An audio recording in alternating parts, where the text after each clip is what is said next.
cottage has 1.5 stories or just 1 story. A house has 2 full stories. Then the Pardee Home Museum, there's none of them up in Alameda. You have a villa. You have 2 full stories and a cupola on the top. So with the cupola, you have a villa. The Pardee Home Museum is the best example around. There's none of them up in Alameda. There's one fakey one somewhere. Someone gave me an address. I looked at it. They just put it on to fake everybody out. So you have the cottage, 1.5 stories. You have a house, 2 full stories, and then you have the villa with a cupola. So you have the Pardee Home Museum. Their newsletter is called the cupola. And the test is this: what's the difference between a turret and a tower? This has a turret. A turret doesn't have its own foundation. A tower has its own foundation. Okay? This is sticking out there. No, there's no foundation. If there is one, and I can't see through the bushes, and I'm wrong, then it's a tower. But I'm pretty sure it's a turret. So you have the turret sticking out, no foundation. You have the tower down, and then the tower, they can stand these big witch cap things and all these other things that people call, all these different silly names they have. And I want to remember to say this. You look at these homes and you see how inexpensive they were to build back in the day. One of the things is this: no plumbing, no electricity, no gas, depending on where you were. The Pardee Home Museum, I always like to use them as an example, they didn't have any plumbing in the house until the family came back from California, from Sacramento. George was a governor, and they lived in the old governor's mansion. They were the first family to live in the old governor's mansion. What did they have? They had flushing toilets. Imagine. All right, and so George, when they came back here, they actually had to put an addition on the house to carry the weight of the plumbing upstairs.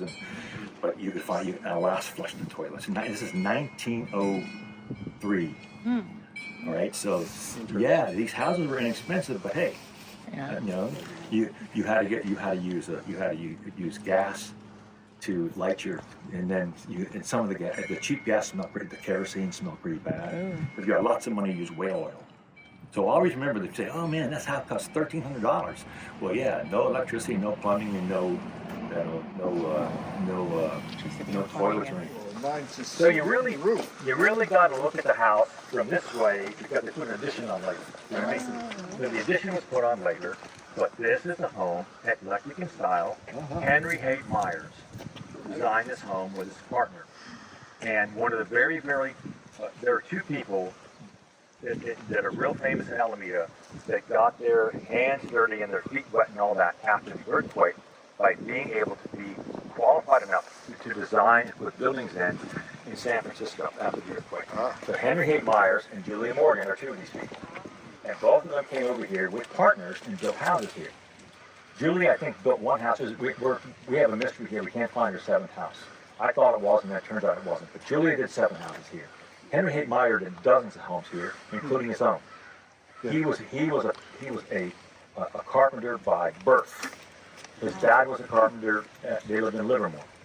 And then Henry moved over to San Francisco and then into into Alameda. When the earthquake hit, he was able to make some money for himself. His father built the house, the Haight Mansion, the Myers house on Alameda Avenue. That's his house. His father built that for him. He designed it and his father built it. And then later on, he had a daughter who was an architect. And they took down a house next door, and they put a garage in there, and then the office in the back. And really worth going to see. I think they're open once a month again. I forget. Oh, okay, yeah. This is Myers was the Alameda County architect, and so as the county architect, he had the assignment of designing the portal, the Alameda portal. So that's Henry Haight Myers' design, and then almost every single YMCA. And other county buildings, veterans buildings, were designed by, at this particular time, were all designed by Henry Haight Myers as the county architect. So this is how he made his living as a county architect, but then he also designed houses like this one. And this is eclectic.